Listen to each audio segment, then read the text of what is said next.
Di episode sebelumnya, Yaman dan Hande terang-terangan mengaku bahwa mereka adalah pewaris sah dari semua harta keluarga Sancakzade. Mereka membuktikan dengan surat kepemilikan yang sudah ditandatangani oleh Adnan Sancakzade. Yaman tidak bermaksud mengusir ibu tirinya ataupun saudara tirinya. Sebaliknya, dia ingin hidup bersama layaknya sebuah keluarga, tentunya bersama dengan istri barunya, Hande. Tapi apa yang dia dapat? Ferit malah memukulnya dan menyeretnya keluar ruangan.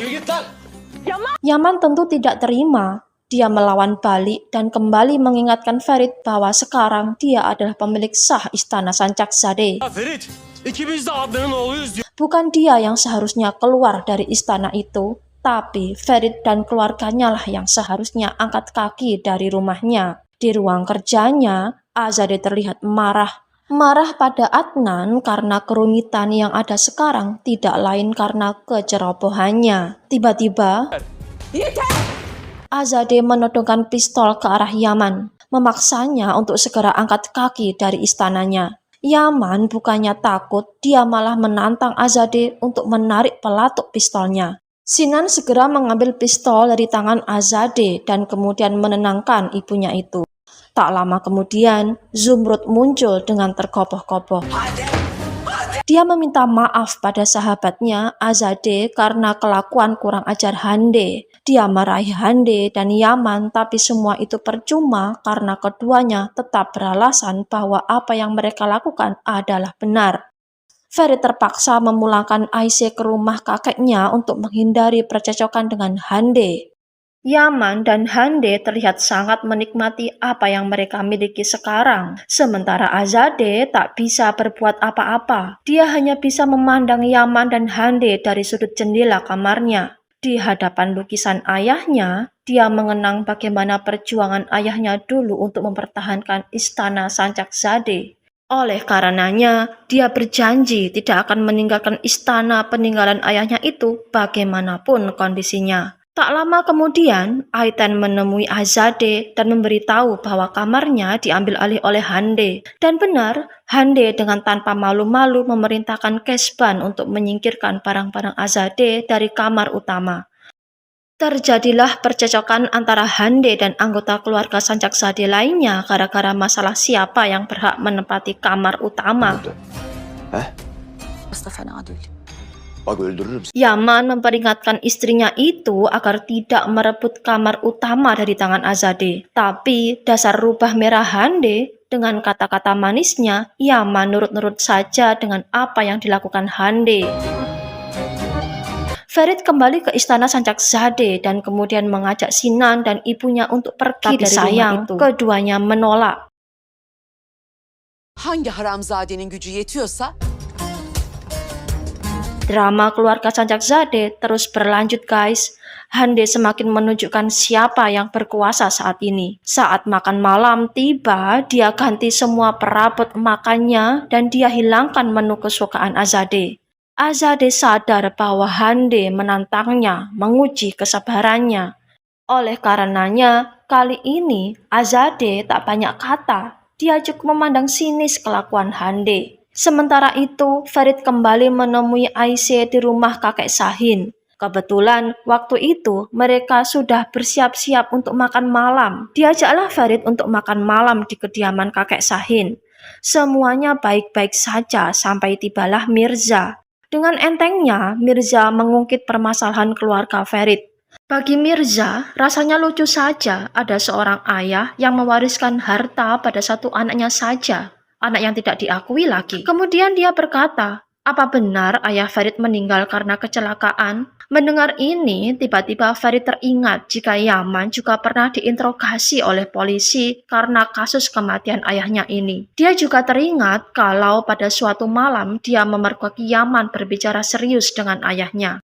Ferit seakan diingatkan. Dia pun segera beranjak pergi dari kediaman kakek Sahin hingga membuat Aisyah berpikir bahwa Ferit tersinggung dengan kata-kata Mirza. Di tengah perjalanan menuju Antakya, Ferit menghubungi anak buahnya memintanya menyelidiki lebih lanjut tentang penyebab kematian ayahnya.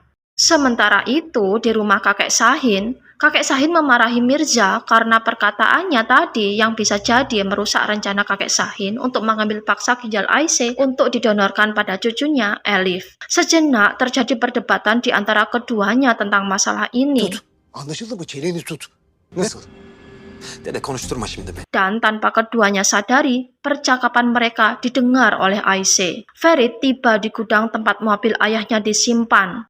Anak buahnya menghampirinya, dan benar, kematian ayahnya diduga bukan terjadi secara normal karena ternyata ada bekas cekikan di lehernya dan mobil Adnan diduga sengaja didorong masuk ke jurang. Ferit kemudian memeriksa mobil ayahnya itu untuk menemukan bukti bahwa ayahnya mati karena dibunuh.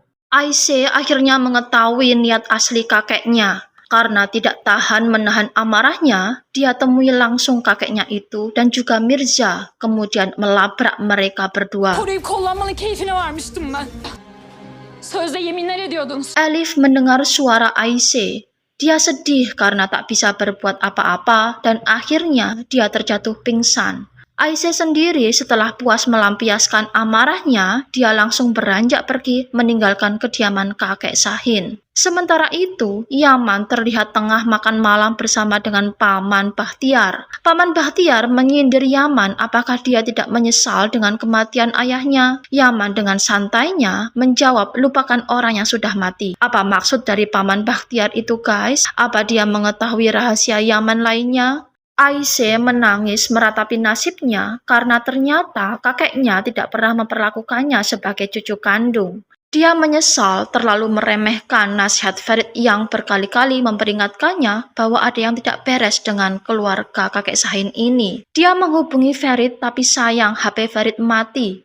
Hande menelepon Yaman meminta membelikannya roti. Di sebuah toko roti, Yaman tidak sengaja kembali bertemu dengan mantan istrinya, Betul. Betul menyapa Yaman dengan lemah lembut. Yaman terlihat senang melihat mantan istrinya itu. Dia mengajaknya ngopi bareng tapi Betul menolak. Sesampainya di rumah, Yaman menjumpai istrinya sudah tertidur lelap. Dia pun memandangnya dengan penuh kesedihan sembari berkata pada dirinya sendiri, apakah aku bisa menjadi seorang ayah yang baik? Sementara aku sendiri tidak pernah merasakan kehadiran seorang ayah. Aisyah memutuskan kembali ke kediaman kakeknya. Dia memutuskan bersedia mendonorkan satu ginjalnya agar Elif bisa melanjutkan kehidupannya. Sementara itu, Ferry terus menyelidiki mobil ayahnya. Akhirnya, dia menemukan selembar surat yang membuatnya berkesimpulan bahwa ayahnya memang mati dibunuh dan kecurigaannya mengarah ke Yaman karena dialah satu-satunya orang yang diuntungkan dalam hal ini. Keesokan harinya, dengan diantar oleh Mirza, Aisyah pergi menemui Ferit. Niat hati ingin mengutarakan maksudnya mendonorkan ginjalnya untuk Elif. Aisyah malah terlena mendengarkan cerita Ferit bahwa kemungkinan Yamanlah yang membunuh ayahnya. Yaman sendiri terlihat hendak berangkat kerja. Azadeh sempat menyindirnya agar Yaman rajin bekerja agar tidak main rampok harta orang. Mendengar ini, Yaman hanya tersenyum sinis. Sementara itu, Elif terlihat berjalan sendirian keluar sembari menangis. Dia kemudian mengirimkan pesan suara pada Aisyah tentang penyesalannya karena tidak bisa berbuat apa-apa atas perlakuan kakek Sahin padanya. O koskoca evde yalnız ama ben senin için bir hayal kırıklığı. Aisyah sendiri tidak langsung mendengarkan pesan suara Elif ini karena dia lebih berfokus pada cerita Ferry tentang kasus pembunuhan ayahnya. Di kantor Sancakzadeh, Azadeh dan Sinan terkejut bak disambar petir karena ternyata Yaman mengantongi surat bahwa dialah pemegang saham terbesar di perusahaan Sancakzadeh saat ini. Artinya, mulai saat ini, keduanya harus rela bekerja untuk Yaman. Azadeh benar-benar marah, begitu juga dengan Sinan. Tapi apa boleh buat guys, Sinan hanya bisa mengancam balik. Sepulangnya ke rumah, Azadeh marah-marah pada Hande karena tindakannya yang sudah keterlaluan memecat orang kepercayaannya, yaitu Kesban. Azadeh menampar Hande, memarahinya, dan mengusirnya dari istananya. Ona baksana. Tapi beruntungnya Yaman datang di saat yang tepat. Sehingga lagi-lagi Hande ada yang membela dan tentunya tak ada yang bisa mengusirnya. Sebaliknya, Azadeh dan Sinanlah yang hendak diusir Yaman. Tapi sebelum itu, Ferit dan Aisyah muncul dan menantang Yaman. Bir yere gitmiyor. Tak ada yang boleh mengusir anggota keluarga Sancakzadeh. Semua berhak tinggal di istana ini. Ferit menambahkan, dia dan istrinya akan turut tinggal satu atap dengan Yaman karena rumah ini adalah haknya. Dalam kesempatan itu juga, di hadapan semua orang, Ferit menuduh Yamanlah yang membunuh ayahnya.